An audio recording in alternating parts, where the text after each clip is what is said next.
Rodrigo, seja bem-vindo. Muito prazer de novo. Prazer de novo. Boa tarde. Muito obrigado. Eu que agradeço. Sabe que eu vou te falar bem isso?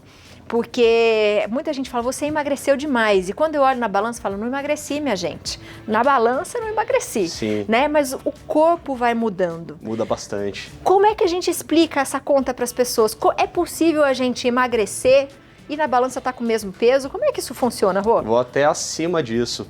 É possível você emagrecer e subir o peso na balança. Que é mais louco ainda, Que né? é mais louco ainda e que, infelizmente, confunde muito a cabeça das pessoas.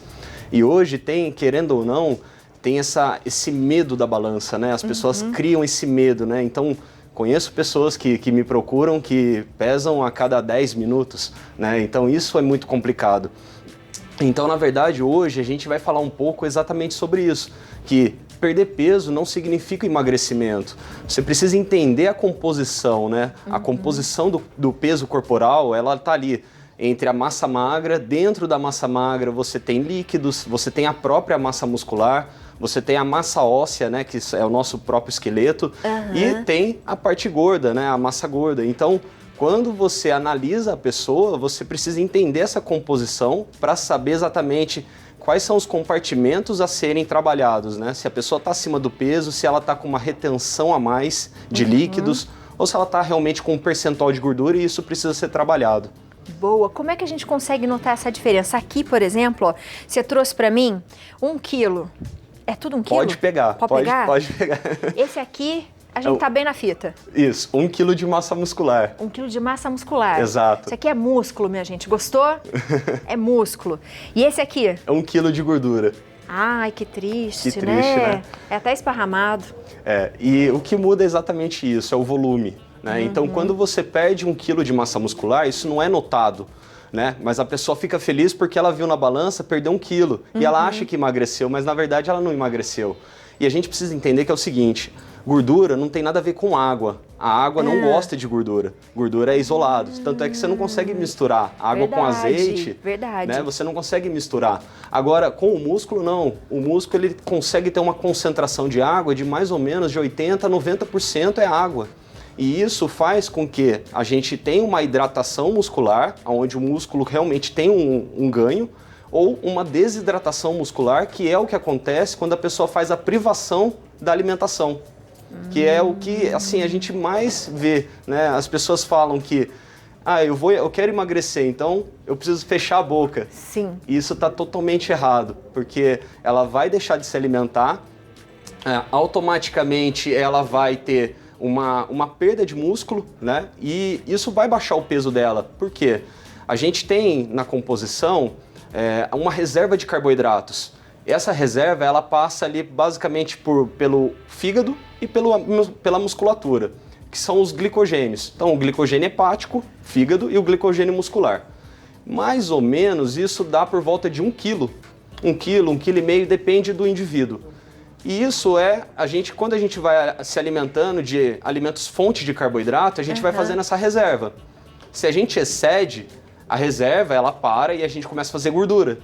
E aí é onde está o problema. Então, se a pessoa come demais, principalmente alimentos fonte de carboidrato, ela vai fazer um acúmulo de gordura. Se ela não tem um gasto, né? Se ela não faz uma atividade física, se ela não tem um treino um treino periodizado, né? Vamos dizer assim. Só que quando ela deixa de se alimentar, que é o fechar a boca, ela principalmente para de comer alimentos de fonte de carboidratos.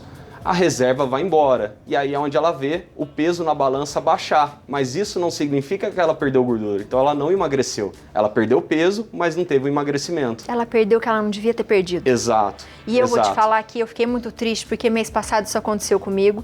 E é muito legal você falar, porque assim, eu como mulher, e eu acho que muitas pessoas falam muito isso também, as pessoas têm uma mania de falar que quando a gente tá magro, a gente tá bem. E nem sempre isso é verdade, né? Exato.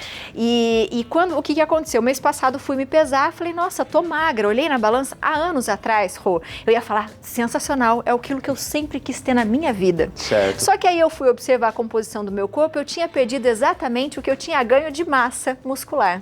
Por quê? Porque eu deixei de comer. Então. Fiquei muitas horas sem comer, e aí você vai emendando uma rotina e tal. E eu fiquei muito triste, porque eu falei, não interessa essa balança, eu não quero saber, porque daí o corpo fica mole, o que eu ganhei eu perdi. Exato. Então, acho que isso é importante a gente falar para desmistificar para as pessoas essa coisa de balança o tempo todo. A gente vira escravo dessa coisa da balança, Rô. Sim, eu pego praticamente lá pessoas no consultório que realmente geram um transtorno, né? E um transtorno alimentar e fica muito presa a essa questão da balança.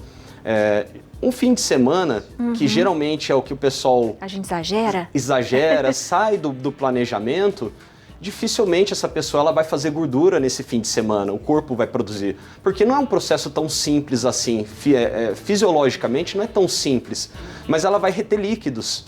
Então, esse ato de reter líquidos vai fazer ela subir o peso na balança e ela acha que ela engordou. E na verdade não. Então, assim, fazer líquidos ou perder líquidos, acontece isso o tempo todo. Se você pesar à noite, você vai ter um peso. Sim. Se você acordar, né, e fazer o peso e pesar novamente, o teu peso vai estar reduzido, mas você não emagreceu, você perdeu líquidos.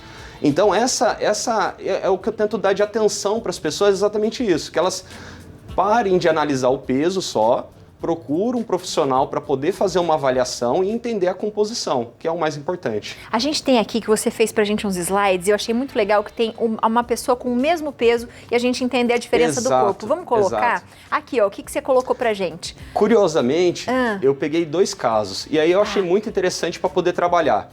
2 pessoas estavam com 80,5 kg. E as 2 pessoas conseguiram perder 10 quilos de peso. Uau! Porém, uma pessoa perdeu os 10 quilos em 2 meses. Rápido. E a outra perdeu em 7 meses. O que acontece? A que perdeu em 2 meses, ela engordou. Por quê? Ai, que triste.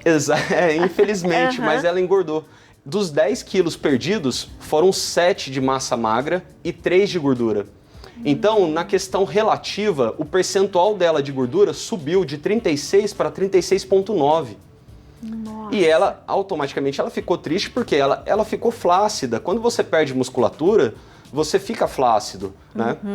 Ao contrário da outra pessoa, acho que é no outro slide. No outro slide, isso, né? Ao contrário da outra pessoa, ela perdeu os 10 quilos, só que ela perdeu 9 quilos de gordura e 1 de massa magra. Que legal. E aí, no caso, o percentual dela saiu de 36% de gordura, foi para 28,3%. Então ela conseguiu manter a massa magra em maior quantidade e teve a perda de gordura. Então ela emagreceu de fato. Então ela perdeu 10 quilos na balança e emagreceu. Desses 10 quilos, 90% foi gordura. Então isso que é um trabalho a longo prazo. Infelizmente, a gente tem a síndrome da pressa, né? A gente quer tudo para ontem. E assim, é quanto tempo que essa pessoa ela está construindo aquela gordura, aquele peso, aquele corpo. E aí, da noite para o dia, isso é totalmente inviável. Ela vai fazer privações, porque a gente não vai conseguir dar um déficit calórico em tempo curto. E isso, para o nosso organismo, é um risco. E quando o corpo se vê em risco, ele tira massa magra ao invés de gordura. Aí eu faço a pergunta, as pessoas podem perguntar, por que isso? Fisiologicamente, a nossa massa muscular, ela gasta energia para se manter. Então, quando o nosso corpo está em risco, ele não sabe quando que ele vai receber novamente alimentos pela privação, ele diminui o gasto energético, retirando massa muscular. Então, ele faz uma atrofia muscular. E aí, ele mantém a gordura, porque a gordura é o que nos mantém vivo, né? Num risco de vida, a gordura é o que nos mantém vivo. Então, para a pessoa que perde peso muito rápido, provavelmente, se a gente fizer uma avaliação antes e depois, a gente vai ver essa pessoa perdendo muita massa magra ao invés de gordura. Então, o trabalho ele não pode ser feito muito rapidamente. É lógico que, quando a gente fala nessa situação, na grande maioria isso acontece. Tem os casos particulares que sempre vai acontecer da pessoa conseguir ter um emagrecimento mais rápido, né, e isso representar uma maior parte em gordura. Mas isso é a minoria, são poucos casos que acontecem. Eu mesmo, no meu atendimento no consultório, eu vi poucas pessoas emagrecerem uma perda de gordura num tempo muito curto. Então, assim, não é o que acontece e aí a pessoa se frustra, né? E aí, a pessoa frustrada, é difícil você recuperar ela mentalmente falando, né? Verdade, porque que é a gente foi acontece. condicionado a isso, né? Exato. A olhar sempre na balança. Aqui, por exemplo, a gente tem uma pessoa com o mesmo peso, mas composição diferente. Então, até o volume das pessoas, né? Se você analisar, é diferente, né? A pessoa que está aqui desse lado, ela tem um percentual de gordura mais que o dobro do que a outra, né? E isso faz com que ela realmente tenha, os dois têm o mesmo peso. E aí é um ponto que eu sempre me questiono desde que eu me formei. IMC, para as pessoas que não conhecem o índice de massa corporal, para essas duas pessoas, se for analisar, eles tendo a mesma estatura, vamos colocar assim, os dois estariam acima do peso. Ou obesos até, dependendo da classificação. Mas, na verdade, isso não representa. Então, o IMC, ele é, ao meu modo de ver, uma furada você analisar só pelo IMC. Aqui não, aqui você consegue ver, a diferença ela é nítida, né? A diferença de percentual de gordura, a tonificação muscular, né? Uma definição que o outro tem. Então, realmente, se a gente for analisar e falar, esses dois pacientes vão entrar aqui, os dois com 85 quilos. Você imagina duas pessoas iguais, mas são duas pessoas totalmente diferentes pela composição. E isso tudo é com calma, é com disciplina, é com paciência, né, Rô? Por exemplo, aqui a gente tem as alimentações que a gente pode, né, melhorar tudo isso na nossa vida. Exatamente. Sempre muita verdura, muito legume, né, trocando os alimentos.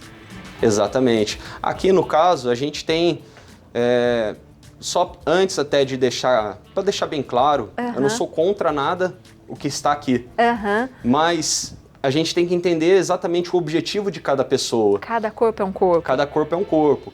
E lógico, notoriamente, né, se a gente olhar esse lado aqui ele é mais atrativo, né, ele é mais colorido, ele tá mais, nutricionalmente falando, mais interessante.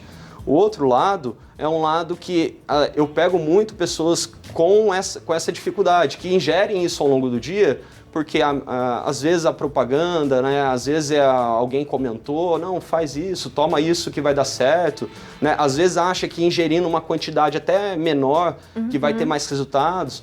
E eu lamento dizer, mas não, os dois lados praticamente, se a gente for olhar esses quatro com esses quatro, eles em questão de calorias, eles são iguais praticamente, mas em valor nutricional nem se compara.